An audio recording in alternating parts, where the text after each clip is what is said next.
श्री स्वामी समर्थ. स्वामी महाराजांच्या कृपेने तुमच्या सर्व इच्छा मनोकामना पूर्ण हो. उद्या आहे सर्वपित्री अमावस्या. या अमावस्येच्या दिवशी जर आपण काही उपाय केले, काही सेवा केल्या तर त्या खूप खूप प्रभावी ठरतात. पितृपक्षात सर्वपित्री अमावस्येला विशेष महत्त्व आहे. ही श्राद्धाची सर्वात महत्त्वाची आणि शेवटची तिथी आहे. भाद्रपद महिन्यातील अमावस्येला सर्वपित्री अमावस्या म्हणतात. या दिवशी अशा सर्व पितरांचे श्राद्ध केले जाते जे अमावस्येला मरण पावले किंवा ज्यांची मृत्यूची तारीख माहीत नाही. पितृपक्षात पितरांचे श्राद्ध करता येत नसेल तर पितृदोष टाळण्यासाठी सुद्धा या अमावस्येला श्राद्ध करण्यात येते. तर अमावस्या प्रारंभ 1 ऑक्टोबरला मंगळवारी रात्री 9:40 चालू होते व अमावस्या समाप्ती ही 2 ऑक्टोबरला बुधवारी रात्री 12:19 समाप्त होते. तर आता या दिवशी आपण काही उपाय करायचे आहे. भरपूर वेळा आपल्या आयुष्यामध्ये अनेक अडचणी, अडथळे, संकटे असतात. ते काही संपायचं नाव घेत नाही. एक संकट संपलं की दुसरं संकट हे तयार असतं. आता संकटे येणार नाही असं तर होणार नाही, पण आपण संकटाचा वेग मात्र नक्कीच कमी करू शकतो. तसेच आपल्या मुलांची देखील पाहिजे तशी प्रगती होत नाही. प्रत्येक आईवडिलांची इच्छा असते की मुलांची अभ्यासामध्ये प्रगती व्हावी, नोकरीमध्ये प्रगती व्हावी, त्यांना प्रत्येक क्षेत्रामध्ये यश मिळावे, पण त्यांना यश काही मिळत नाही.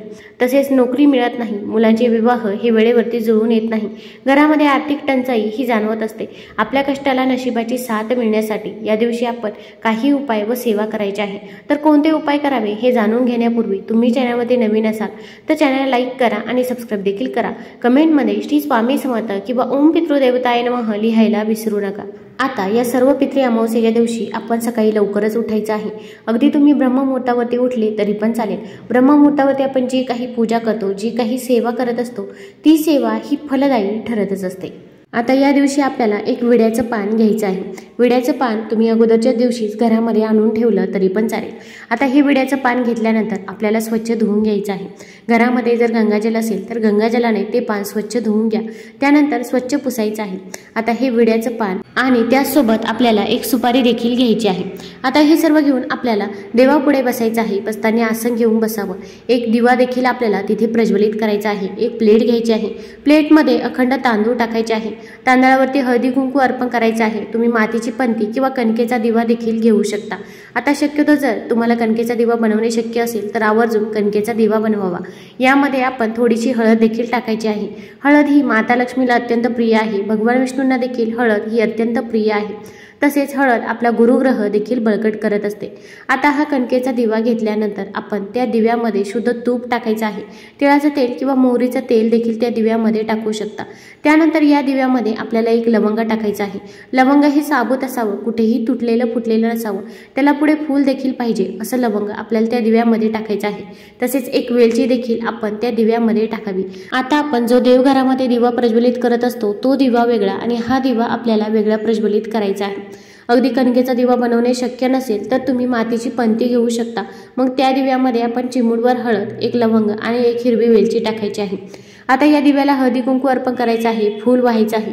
त्यानंतर आपल्याला सेवा करायची आहे. आता आपण एक प्लेट घेऊ शकता. आता ही प्लेट घेतल्यानंतर आपण जे काही पान घेतलेलं आहे त्या पानावरती आपल्याला आपली इच्छा लिहायची आहे. मग आपल्याला कुंकू घ्यायचं आहे. कुंकुवामध्ये थोडंसं गंगाजल किंवा गुलाबजल टाकायचं आहे. आता ओल्या कुंकवाने आपली जी काही इच्छा आहे ती आपण त्या पानावरती लिहायची आहे. मग तुम्हाला वाटत असेल की धनप्राप्ती व्हावी तर धनप्राप्ती असे लिहू शकता किंवा अगदी नोकरी मिळत नसेल तर तुम्ही नोकरी असे लिहिले तरी पण चालेल. तुमच्या ज्या काही समस्या आहे, मग मुलांची प्रगती व्हावी असे वाटत असेल तर ते देखील लिहू शकता. जे काही आहे ते तुम्ही शॉर्टकटमध्ये त्या पानावरती लिहायचं आहे. अगदी संतान प्राप्ती होत नसेल तर तुम्ही संतान प्राप्ती असे देखील त्या पानावरती लिहू शकता. आता त्या पानावरती लिहिल्यानंतर आपण ते पान त्या प्लेटमध्ये ठेवायचं आहे किंवा अगदी तुम्ही एखाद्या लाल कपड्यावरती ठेवलं तरी पण चालेल. त्या पानाचा देठ हा भगवान श्री गणेशाकडे असेल अशा पद्धतीने ते पान आपल्याला तिथे ठेवायचं आहे. आता आपण जी काही इच्छा कुंकवाने लिहिली आहे त्या इच्छेवरती देखील आपण थोडेसे अक्षदा अर्पण करायचे आहे. त्यानंतर आपल्याला एक सुपारी घ्यायची आहे. सुपारीला देखील हळदी कुंकू अर्पण करायचे आहे आणि ती सुपारी आपल्याला त्या अक्षदावरती ठेवायची आहे. त्यानंतर आता आपल्याला काही सेवा करणे देखील गरजेचं आहे.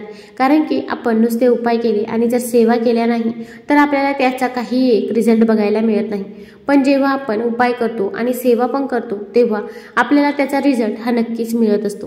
तर आता आपल्याला श्री सूक्तम हे 16 वेळा म्हणायचं आहे, तसेच व्यंकटेश स्तोत्र देखील आपण 16 वेळा पठण करायचं आहे। अगदी या सेवा करणे तुम्हाला खूप अवघड वाटत असेल तर तुम्ही मोबाईलवरती लावून देऊ शकता, तुम्ही श्रवण केले तरी पण चालेल, पण आपल्याला या सेवा करणे गरजेचं आहे। आता त्यानंतर या सेवा झाल्यानंतर आपण परत आपली इच्छा मनोकामना ही भगवान श्री गणेशांना सांगायची आहे। त्यानंतर हे जे काही पान आहे ते तुम्ही लाल कपड्यामध्ये बांधायचं आहे। हे पान आपल्याला भगवान श्री गणेशांसमोर थोड्या वेळ तसेच राहून द्यायचं आहे। आता अगदी 15 मिनिटं 20 मिनिटांनंतर आपण हे पान तिथून उचलायचं आहे आणि आपल्या जवळपास असणाऱ्या गणेश मंदिरामध्ये जायचं आहे। आता तुमच्या इथे गणेश मंदिर नसेल तर कोणतंही मंदिर असो, तिथे गणेशाचा फोटो किंवा गणेशाची मूर्ती ही असते। मग अगदी महालक्ष्मीच्या मंदिरामध्ये जाऊ शकता किंवा भगवान भोलेनाथांच्या मंदिरामध्ये गेला तरी पण चालेल। आता तिथे गेल्यानंतर तुम्ही गणपती बाप्पाला ज्या काही वस्तू प्रिय आहे, मग दुर्वा असेल, जास्वंदीचं फूल असेल तर त्या सर्व वस्तू त्यांना अर्पण करायच्या आहे। त्यानंतर आता हे पान देखील आपण गणपती बाप्पा समोर अर्पण करायचं आहे। हे पान तुम्ही एखाद्या लाल कपड्यामध्ये बांधायचं आहे आणि तिथे गणपती बाप्पा समोर हे विड्याचं पान, त्यामध्ये सुपारी अशा प्रकारे ठेवायची आहे। आपण आपला एक हात आपल्या छातीवरती ठेवायचा आहे, तर एक हात आपण गणपती बाप्पाच्या कानाला लावायचा आहे आणि आपली जी काही इच्छा आहे, मनोकामना आहे ती गणपती बाप्पाला सांगायची आहे। मग तुम्ही जी काही पानावरती इच्छा लिहिली आहे तीच इच्छा आपण बाप्पाला सांगायची आहे। मग धनप्राप्ती लिहिली असेल तर तेच आपण बाप्पाला सांगायचं आहे। त्यानंतर आता इच्छा सांगताना अगोदर आपण म्हणायचं आहे ओम नमः शिवाय, त्यानंतर तुमची इच्छा बाप्पाला सांगायची आहे। आता ओम नमः शिवाय हा भगवान भोलेनाथांचा मंत्र आहे आणि भगवान भोलेनाथांची इच्छा मनोकामना आदेश हे भगवान श्री गणेश कधीही मोडत नाही, त्यामुळे अगोदर आपण ओम नमः शिवाय म्हणावे, त्यानंतर तुमची इच्छा श्री गणेशाला सांगायची आहे। त्यानंतर ते पान आपण तिथेच ठेवायचं आहे। आपण गणेश स्तोत्र देखील 21 वेळा पठण करू शकता किंवा श्रवण केलं तरी पण चालेल। आता हा उपाय केल्यानंतर आपण डायरेक्ट घरीच यायचं आहे। आपण जर मध्ये कुठे थांबलो तर आपण जो काही उपाय करत आहोत तो उपाय सफल ठरत नाही, तसेच आपण जो काही उपाय करत आहोत त्याबद्दल देखील आपण कोणालाही सांगायचं नाही। अगदी शेजारची व्यक्ती असो किंवा नातेवाईक असो, आपण जर असे सांगितले तर आपला उपाय हा फलदायी ठरत नाही। यानंतर आता आपल्याला दुसरा उपाय करायचा आहे। तो उपाय यासाठी की घरामध्ये जी काही इडापिडा आहे, नजरबाधा आहे किंवा जी काही संकटे आहे, अडचणी अडथळे दूर होण्यासाठी आपण हा उपाय करावा। अगदी आपल्या मुलांना देखील नजर लागलेली असते, मग मुलगा लहान असेल किंवा मोठा असेल किंवा मोठी व्यक्ती असो, त्यांना देखील नजरबाधा ही होत असते। तर आपल्या घरातील इडापिडा दूर होण्यासाठी आपण हा उपाय करावा। आपल्याला एक पिंपळाचं पान घ्यायचं आहे। पिंपळाचं पान घेतल्यानंतर आपण एखाद्या प्लेटमध्ये किंवा कापूर जाळण्याचं भांडं असतं त्यामध्ये तुम्ही पिंपळाचं पान ठेवायचं आहे। आता हे पिंपळाचं पान आणताना त्याला मध्ये होल नसेल असेच पिंपळाचं पान आपण आणायचं आहे। त्या पिंपळाच्या पानावरती आपल्याला थोड्याशा अखंड अक्षता ठेवायच्या आहे। अखंड अक्षता ठेवल्यानंतर आपल्याला भीमसेनी कापूर घ्यायचा आहे। 2 भीमसेनी कापराच्या वड्या त्या पिंपळाच्या पानावरती त्या अक्षतावरती ठेवायचे आहे आणि त्याचा जाळ आपल्याला करायचा आहे।